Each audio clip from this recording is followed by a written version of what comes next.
अस्सलामु अलैकुम वरहमतुल्लाहि वबरकातुहू। नाज़रीन इकराम, 2 दिन पहले मैंने मदरसे के मुदर्रिसीन की तनख्वाह से मुताल्लिक एक वीडियो इसी चैनल पर अपलोड की थी और उस वीडियो में तनख्वाह से मुताल्लिक बात की गई थी और उसके अलावा भी कुछ बातें मौजूद थी।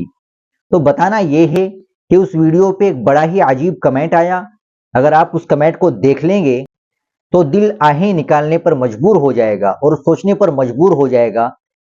चलिए देखते हैं वो कमेंट। आप वो कमेंट स्क्रीन पर भी देख सकते हैं। हजरत क्या करना, घर का खर्चा कैसे पूरा होना। हजरत 6 बच्चे, हम 2, टोटल 8 लोग हैं। बच्चे सब छोटे हैं, कमाने वाला कोई नहीं है। हजरत हम तनख्वाह पे चंदा करते हैं, तनख्वाह 12,000 रुपए है। घर के अखराजात पूरे नहीं होते हैं, हम चंदे में से चोरी कर लेते हैं। चोरी अगर नहीं करेंगे तो बहुत मुश्किल है। हजरत घर का खर्चा चलना है। हजरत मेरी मजबूरी है चोरी करना। नाजरीन, ये था वो कमेंट। और ये कमेंट सुनकर आप क्या समझे? आखिर ये शख्स चोरी करने पर क्यों मजबूर हुआ? ऐसे हालात देखकर क्या मदरसे और मस्जिद वाले हजरात कोई सबक लेंगे या फिर पहले वाली रविश पर ही चलेंगे कि 10,000 रुपए तनख्वाह और 24 घंटे की ड्यूटी और फिर आंखें अलग दिखाना? नाजरीन, आप इस कमेंट के मुताल्लिक क्या कहेंगे?